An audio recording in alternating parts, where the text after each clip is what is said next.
جب ان سے پوچھا جائے کہ میلاد سب سے پہلے کس نے منایا تو کہتے ہیں ابو لہب نے۔ ابو لہب نے جب آپ صلی اللہ علیہ وسلم کی ولادت کی خبر سنی، باندی نے جب آ کر رسول اللہ صلی اللہ علیہ وسلم کی ولادت کی اطلاع دی تو ابو لہب نے اشارے کے ساتھ سویبہ نامی باندی کو آزاد کر دیا۔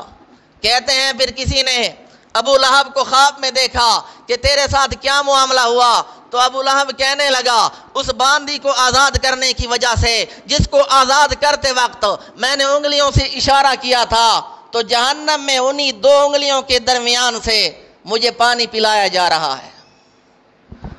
پھر ملا جی حاشیہ لگاتا ہے کہ دیکھو ابو لہب کافر تھا، کفر کی حالت میں اس نے میلاد منایا، کفر کی حالت میں اس نے باندی کو آزاد کیا تو اسے یہ فائدہ ملا کہ جہنم میں بھی اسے پانی دیا جا رہا ہے۔ تو جو مسلمان ہوگا، صاحب ایمان ہوگا، ایمان کی حالت میں اگر میلاد منائے گا تو اس کو کتنا بڑا فائدہ پہنچے گا۔ یہ وہ دلیل دیتے ہیں۔ تو آپ اچھی طرح سن لیں، اس واقعے کو امام بخاری رحمۃ اللہ علیہ نے ذکر کیا ہے، لیکن صرف اسی بات کو ثابت کرنے کے لیے کہ سویبہ ابو لہب کی باندی تھی اور اس نے رسول اللہ صلی اللہ علیہ وسلم کو دودھ پلایا تھا۔ باقی یہ خواب کا واقعہ ہے اور خواب شریعت میں کوئی حجت نہیں، کوئی دلیل نہیں۔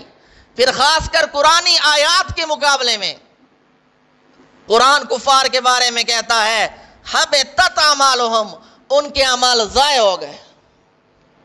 کفار کے اعمال کے بارے میں قرآن کہتا ہے فجعلناہ ھباء منثورا، کہ ہم بکھرے ہوئے ذرات کی طرح انہیں کر دیں گے۔ تو قرآنی آیات کے مقابلے میں قرآن کہتا ہے تبت یدا ابی لہب، ابو لہب نے اگر خوشی منائی تھی تو بھتیجے کی پیدائش کی۔